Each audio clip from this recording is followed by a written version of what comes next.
Jehovah banking loans வழங்கும் ஆண்டவராகிய இயேசு கிறிஸ்துவனுடைய 863வது தேவ செய்தி இந்த செவ்வாய்க்கிழமை இந்த மாலை வேளையிலும் இந்த 6:30 மணியளவில் இயேசு கிறிஸ்துவின் நாமத்தினாலே காலேப் என்ற ஒரு நீதிமான், ஒரு பக்திமான், ஒரு மகா வைராக்கியம் நிறைந்தவர், இளமையில மட்டும் இல்லை முதுமையிலும் விசுவாசத்தில் சாட்சி கொடுத்தவர், அவரை பற்றி இன்றைக்கு நாம் பார்க்க போகிறோம். கர்த்தர் அழகான சத்தியங்களை தருவார். பைபிளில் ஒரு வசனம் உண்டு, வெளிப்படுத்தின விசேஷம் 2வது அதிகாரம் 4வது வசனம். நீ ஆதியில் கொண்டிருந்த அன்பை இழந்து விட்டாய் என்று உன் பேரில் எனக்கு குறைவுண்டு. அப்போ எப்பொழுதுமே ஒரு அன்பு தொடக்கத்தில் இருந்த மாதிரி ஒரு பல வருடங்கள் கழித்தும் அதே அன்போடு ஒரு சிலரால் இருக்க முடியாது. ஆதியில கொண்டிருந்த அந்த பலன் முதுமையில் இருக்காது. இளமை காலங்களில் நல்ல பலனாக இருக்கும், முதுமை காலங்களில் இருக்க முடியாது. ஆனால் இது எல்லாருக்கும் ஏன் தேவன் இது ஒரு அவிசுவாசமான விஷயம் அப்படின்னு சொல்றாருன்னு பார்த்தீங்கன்னா, கர்த்தருடைய பிள்ளைகளுக்கு இந்த அன்பும் சரி இந்த பலனும் சரி எப்பொழுதுமே குறையே இருக்காது. ஏன்னா தேவன் நம்மோடு கூட இருக்கிறார், தேவன் அன்பாகவே இருக்கிறார். அப்போ அந்த அன்பான தேவனுக்கு அன்பில் குறைவுள்ளவர்களாய் நம்ம இருக்கக்கூடாது. 2வது, தேவன் பலனாகிய கர்த்தர் நமக்கு, அதனால நம்மளுக்கு பலவீனம் வரவே வராது. அப்படி வந்தாலும் விசுவாசத்தில் நம்ம என்ன பண்ணணும், கர்த்தருக்குள் பலவானா இருக்கணும். இதை குறித்து தான் காலேப்பினுடைய சாட்சியை பார்க்க போகிறோம்.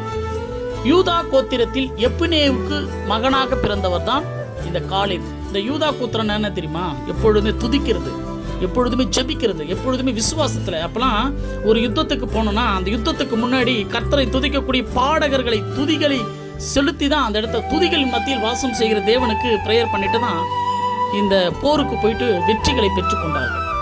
அப்படிப்பட்ட யூத கோத்திரத்தில் வந்தவர் தான் இந்த காலேப். இந்த காலேப் பாருங்க, அவர் மட்டும் கிடையாது, அவருடைய மகளை குறித்து நம்ம பார்க்கணும். அக்சால் என்ற ஒரு மகள் அவளுக்கு இருந்தாங்க. இவர் என்ன பண்ணாரு, வறண்ட ஒரு தேசத்தை என்ன பண்ணார், திருமணமானதற்கு ஒரு எப்பவுமே கொடுப்பாங்கள்ல பெண் பிள்ளைகளுக்கு ஏதாவது, அப்போ ஒரு கழனியை கொடுத்தாரு. கழனியை கொடுக்கும்போது அந்த பெண் பிள்ளை என்ன சொல்றாங்க, எனக்கு நீர்வளமான செழிப்பான ஒரு நிலத்தை எனக்கு தாங்கப்பான்னு சொல்லிட்டு கேட்டு பெற்றுக்கொண்டாள். கர்த்தருடைய பிள்ளைகள் எப்பொழுதும் என்ன பண்ணோம், கேளுங்கள் கொடுக்கப்படும். அப்போ எப்படிப்பட்ட ஒரு பெண்மணியை தன்னுடைய மகளை வளர்த்திருக்கிறார்னு பாருங்க. அவரும் அப்படிப்பட்ட ஒரு பெண்மணிக்கு ஆசீர்வாதத்தை கொடுத்தார். அந்த சந்ததியும் ஆசீர்வாதமாக இருந்துச்சு. 2வது, 40 வயசில் அவருடைய வாழ்க்கையில் ஒரு சம்பவம் நடைபெறுகிறது.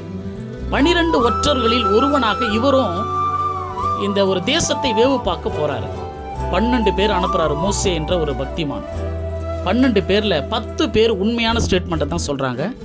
2 பேர் மட்டும்தான் என்ன பண்றாங்கன்னா ஆப்போசிட்டான ஸ்டேட்மெண்ட். ஆனால் உண்மையான ஸ்டேட்மெண்ட், உலகத்துக்கு ஒரு மிகப்பெரிய வீரர்களை அவங்க பார்த்தாங்க தான். யாராலையும் ஜெயிக்க முடியாத ராட்சச அனுபவமுள்ள போர் வீரர்களை கொண்ட ஒரு தேசத்து ராஜாக்களோடு அந்த ஜனங்கள் இருந்தாங்க தான். இது உண்மையான ஸ்டேட்மெண்ட் தான். இதை 10 பேர் பார்த்துட்டு சொன்னாங்க தான். ஆனால் அந்த 10 பேரையும் தேவனாகிய கர்த்தர் என்ன செஞ்சார் தெரியுமா, மகாவாதைகளினால் அவர்களை கொன்னுட்டாரு. 2 பேர் அதில் போனாங்க பாருங்க. அவங்க உண்மையாக பார்த்ததை விட்டுட்டு இவங்க வேறு விதமான ஸ்டேட்மெண்ட் சொல்கிறாங்க. என்ன சொல்கிறாங்கன்னு சொன்னால், அவங்க பெரிய ராட்சசர்களாக இருந்துட்டோம், என்ன வேணாலும் இருந்துட்டோம், என் தேவன் மகா வல்லமை படைத்தவர், அவர் என் கூட இருக்கிறதுனால நான் எளிதாய் அந்த பட்டணத்தை ஜெயிச்சிடுவேன், நான் சுதந்திரித்துக் கொள்வேன் என்று சொன்னாங்க. அந்த 2 பேர்ல ஒருத்தர் தான் யோசுவா, இன்னொருத்தர் காலேப். அந்த காலேப்பை பற்றி தான் நமக்கு இன்னைக்கு பார்த்துக்கு வந்திருக்கோம். இந்த காலேப் 40 வயசுல இருந்த அந்த பலன் 85 வயசுலயும் ஒரு ஸ்டேட்மெண்ட் சொல்றாரு. என்னன்னா, எனக்கு 40 வயசுல அந்த யுத்தத்துக்கு போன பாருங்க, அதே பலன் இப்பவும் என் கூட இருக்கிறது. ஏன்னா என் தேவன் என் கூட இருக்கிறாரு.